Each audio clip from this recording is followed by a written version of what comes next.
Coucou les amis, comment allez-vous? J'espère que vous allez bien. Nous sommes le 13 mai. Et aujourd'hui, bon, c'est un peu nuageux, mais c'est vrai que depuis 2 3 jours, dans les Hauts-de-France, on a du beau temps pour une fois. Voilà, ils vont annoncer un petit peu de pluie, mais bon, ça va faire du bien au jardin. Non, ça va faire du bien, mais c'est vrai qu'en plus, là, j'ai remarqué dans le jardin, ça crevasse déjà pas mal, hein. Et je trouve que la terre, elle s'est bien rétractée et elle a déjà plein de fissures, plein de crevasses. Bon, là, je voulais revenir parce que, voilà, on est le 13 mai. Bon, on approche des plantations du jardin. Bon, je sais pas si vous, dans les Hauts-de-France, vous avez commencé à planter directement en pleine terre. Pas dans les serres, hein, directement en pleine terre. Moi, je voudrais bien le faire, mais j'ai peur. J'ai peur après qu'il y a des grêles et tout. Alors, je voulais attendre jusqu'au 21 mai. Je sais pas si c'est une bonne décision. Après, on va voir, quoi. Comme vous pouvez voir, les plants se portent bien, hein. Bon, j'ai rectifié, j'avais remis un granulé par chaque godet parce que comme je voulais pas rempoter, parce que après ça coûte au niveau du terreau, alors j'ai remis à chaque fois, comme on peut voir, j'ai mis un granulé. Bon, là c'est les tomates cerises et on voit qu'ils poussent pas très bien. Bon, ça c'est les tomates rouges indigo. Alors c'est vrai que c'est un peu violacé, mais c'est normal. Sinon les plants ils se portent bien, hein. J'ai été surpris, comme on peut voir là. Ma patate douce, en fait, elle a bien poussé. J'ai fait pas mal de boutures. J'attends que ça fait des racines et je vais pouvoir remettre ça dans du terreau. Voilà, ça c'est les pieds, les piments. Comme on peut voir, les piments, ils ont pris de la vigueur. Et puis en fait, quand je les laisse dans les pots, quand je les repique en pleine terre, je trouve qu'ils sont beaucoup plus beaux. Alors, l'année prochaine, je vais les mettre directement, je vais tous les laisser en pot, je vais les laisser végéter dans le pot et après je la remettrai en pleine terre. Parce que j'avais mis en godet, mais comme on peut voir en godet, attendez, je vais aller moins vite, hein. En godet, ça végète un peu. Puis bon, c'est la première année, j'ai eu des petits pucerons, pourtant ça j'ai jamais exposé à l'extérieur, mais bon. Comme on peut voir, ça c'est les melons creusois. Comme on peut voir, ça a bien poussé. Après j'ai aussi melon charentais. Après j'ai aussi la pastèque Késalis.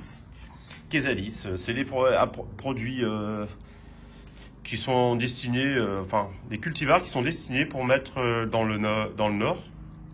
Enfin, plus dans les régions froides. Alors je vais essayer cette année de cette manière-là avec des variétés qui sont adaptées à notre région.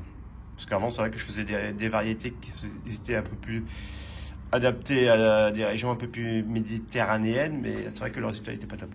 J'ai mis de la consoude, et j'ai toujours eu du mal. Pourtant, la consoude, ça pousse bien. Et là, je vois, elle commence à sortir. Voilà, elle commence à sortir du bout de son nez. Comme ça, je vais pouvoir avoir de la consoude et faire du purin de consoude. Et mettre tout ça au purin. Bon, après, ensuite, là, j'ai mes aubergines. Les aubergines, par rapport à l'année dernière, ça a moins bien poussé, hein. C'est vrai qu'après, les températures, elles n'ont pas été non plus excessives et on a eu beaucoup de pluie. Là, c'est encore... là, c'est les poivrons. Alors, les poivrons... Après, là, c'est les amarantes. Les amarantes, ils ont pris un petit coup sur la figure, mais bon, là, je vais les replanter en pleine terre. Voilà, comme on peut voir, là, c'est vrai que j'aurais pu les poser avant, mais j'ai toujours peur qu'il y ait des grêles et tout, que ça fout tout en l'air, en fait. Et là, j'ai mis les fleurs, là, c'est les cosmos, comme on peut voir, ils ont bien poussé. Il y a même des extrémités, extrémités florales qui commencent à se faire. Là, ça, c'est tous les ignas que j'ai replanté aussi, parce que c'est vrai qu'il faut des fleurs pour mettre dans le jardin. Et là, c'est la physalis. Et la physalis, ça c'est le truc préféré des enfants, ils adorent, alors j'en mets tous les ans. C'est vrai que c'est sympa, hein. Moi j'aime bien. Après tout le monde n'aime pas.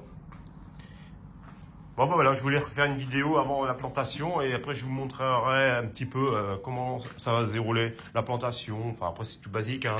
C'est pour faire partager. Puis je voulais remercier aussi tous les gens qui me suivent de plus en plus nombreux sur ma chaîne. Ça fait plaisir.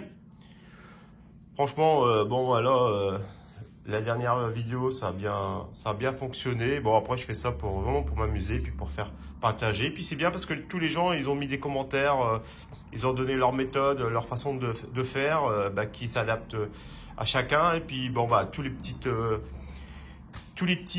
astuces et toutes les méthodologies de chacun, ça nous permet de bien avancer dans le jardin. Puis, bon, voilà quoi. Quand on se pose des questions, bon, on se les partage et puis voilà quoi. C'est comme ça qu'on avance et puis qu'on a un beau jardin quoi. Bon après, on a beau avoir des beaux plans et tout, comme je disais, il faut vraiment avoir un bon terrain, une bonne terre. Là, comme on voit, les plants de tomates, ils ont bien poussé. Bon, il y en a 2-3 qu'ils ont pris un peu cher, ils ont pris des pucerons. Puis après, j'ai dit comme j'en avais pas mal, ça m'a un peu épuré. Bon, là, il y a les courgettes, Golden Rush. J'aime bien celle-là, c'est les jaunes. Bon, ça, enfin, ça, c'est sûr qu'on ne peut pas récupérer les graines. Mais bon, voilà. Voilà, je voulais montrer, je voulais faire une dédicace à Jaco Lily. Comme on peut voir, ces tomates, la Lydie Rose, elle est magnifique. Franchement, c'est des beaux pieds. Il y a même déjà, comme on peut voir, des fleurs. Ouais, ça commence à sortir. Là, elle sera bonne pour être plantée dans le jardin. Alors je me pose la question, est-ce que je le mets ou je ne le mets pas dans le jardin, protégé et tout. J'ai toujours peur qu'il y ait des grêles, mais bon, après il faut se lancer quoi. Bon là j'ai encore des plants de tomates, comme on peut voir. Ça c'est la rose de Berne, une dédicace toujours à Juju parce que c'est lui qui me l'avait donné, ces graines, et puis ils ont bien fonctionné en fait, ils ont bien germé. J'ai eu du 100% réussite. Voilà. Bon là c'est les Kiwano, je sais pas, les Kiwano... Les Kiwano, il y en a qui aiment bien, ils n'aiment pas. On verra bien cette année, je vais goûter, puis je vous dirai. Voilà, comme on peut voir, là, c'est le basilic pourpre. Moi, j'aime bien au jardin. C'est vrai que j'en mange. Je préfère le vert, moi, parce que bon, celui-là, pour moi, il y a moins de goût. Mais j'aime bien, c'est un peu côté poivré, en fait. Mais ce qui fait, en fait, c'est que j'aime bien dans le jardin, en fait, ça met des couleurs. J'aime bien diversifier les couleurs, ça fait génial, je trouve. C'est sympa. Voilà. Bon, je voulais montrer un petit peu, voilà, tous les étendues, tous les avancées. Bon, comme on peut voir, là, il y a le basilic grand vert. Basilic grand vert, lui, il a pris un petit peu cher. Enfin, la dernière fois, les feuilles étaient un peu plus jaunes parce qu'en fait, je les ai pas sorties. Ils ont pris un coup de chaleur dans l'arrière-cuisine. Oui, il y a un moment donné, l'arrière-cuisine, ça montait à 40. Donc, j'ai beau ouvrir les deux côtés. Voilà. Bon, là, de toute façon, j'ai encore des plants à repiquer, comme là il y a des cornichons, j'ai refait des cornichons cette année, je vais les séparer là. Et là j'ai refait aussi, c'est les concombres du Mexique, c'est les tout petits concombres, ça fait un peu comme des petits cornichons, mais ça je les fais en pot parce qu'en pot ça réussit très bien. Et il faut beaucoup de chaleur pour les concombres, franchement c'est sympa. Voilà. Bon après comme on peut voir, on a tous les fleurs, là c'est les œillets d'Inde. Je les ai repiqués aussi individuellement. Bon là, il faut que j'arrose un peu. Parce que là, maintenant, j'arrose un peu moins qu'avant. Et je trouve que les plants, en fait, quand ils sont assoiffés, ils sont plus beaux. Et en fait, j'attends que les feuilles soient un peu flétries, en fait. Et là, j'en mets un coup d'eau, puis voilà, c'est reparti, quoi. Parce qu'avant, j'arrosais tellement souvent. Je trouvais qu'après, je lessivais, en fait, le terreau. Et puis, voilà. Et les résultats, ils n'étaient pas toujours très bien. Bon, dites-moi si vous... comment ça se comporte, comment vos semis se déroulent, et puis si vous avez des bons résultats, si vous avez déjà mis en pleine terre, ça je voudrais savoir, si vous avez mis des protections en cas où. Bon voilà, je voulais remercier encore une fois